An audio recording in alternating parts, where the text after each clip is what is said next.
வெங்காயமே போடாமல் சூப்பரான காரக்குழம்பு பண்ண போகிறோம். கலவை காரக்குழம்பு. அதுக்கு பார்த்தீங்கன்னா 200 கிராம் அளவுக்கு வேர்க்கடலையை நல்லா ஊற வச்சுட்டு உப்பு போட்டு நீங்கள் சுண்டல் எப்படி அவிப்பீங்களோ அதே மாதிரி அவிச்சு ரெடி பண்ணி வச்சுக்கோங்க. இன்னும் நம்ம மணப்பெண் சமையலை சப்ஸ்கிரைப் பண்ணாதவங்க வீடியோ கீழே இருக்க ரெட் கலர் சப்ஸ்கிரைப் பட்டனை ப்ரெஸ் பண்ணுங்கள். பக்கத்தில் இருக்க பெல் ஐக்கானை கிளிக் பண்ணி ஆல் செலக்ட் பண்ணிங்கன்னா உங்களுக்கு மணப்பெண் சமையலோட நோட்டிஃபிகேஷன் கரெக்டாக உங்களுக்கு அப்டேட் ஆகும். ஒரு சைடில் வேர்க்கடலை வேக போட்டாச்சு, இன்னொரு சைடில் கடாய் வச்சுட்டு 5 கரண்டி அளவுக்கு நல்லெண்ணெய் விட்டுக்கோங்க. விட்டுட்டு நல்ல எண்ணெய் காஞ்சதும் 1 ஸ்பூன் அளவுக்கு கடுகு உளுத்தம் பருப்பு சேர்த்துக்கோங்க. கடுகு உளுத்தம் பருப்பு பொரியும் போது ஒரு அரை ஸ்பூன் அளவுக்கு சீரகம் சேர்த்துக்கோங்க. ஒரு 1/4 ஸ்பூன் அளவுக்கு வெந்தயம் சேர்த்துக்கோங்க. கடுகு உளுத்தம் பருப்பு வெந்தயம் எல்லாம் செவந்த பிறகு பூண்டு வந்து பார்த்திங்கன்னா 1க்கு 2 இடித்து ஒரு 10 பல் சேர்த்து நல்லா வதக்கி விட்டுட்டு 1/4 கிலோ அளவுக்கு தக்காளியை வந்து நல்லா பெருசாக நறுக்கி ஆட் பண்ணிக்கோங்க. தக்காளி கூடவே பார்த்தீங்கன்னா ஒரு 2லேருந்து 3 கொத்து அளவுக்கு கருவேப்பிலை உருவி சேர்த்துக்கோங்க. சேர்த்துட்டு லைட்டாக வதக்கிடுங்க. இப்போ தக்காளி சீக்கிரமாக வதங்க நம்ம கல் உப்பு ஆட் பண்ணிக்கலாம். கொஞ்சமாக இப்போ ஆட் பண்ணிக்கிட்டால் போதும். ஆட் பண்ணிட்டு நல்லா சுருங்க வதக்கிடுங்க. தக்காளி வதங்குற கேப்பில் பார்த்தீங்கன்னா நம்ம புளி ஊற வச்சிடலாம்.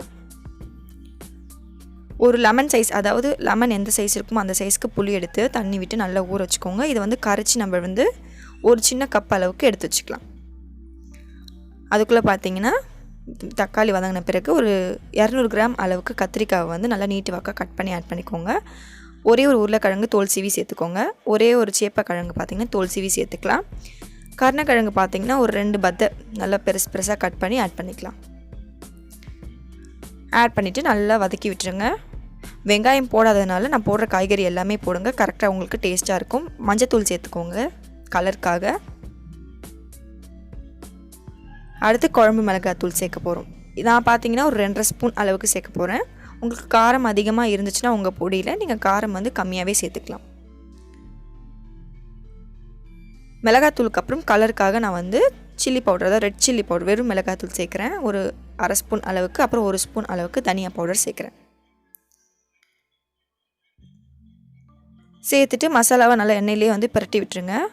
அடுத்து வேக வச்சுருக்கோம் இல்லையா வேர்க்கடலையே, அதை வந்து நம்ம வந்து சேர்க்க போகிறோம். அந்த தண்ணியோடவே சேர்த்துருங்க.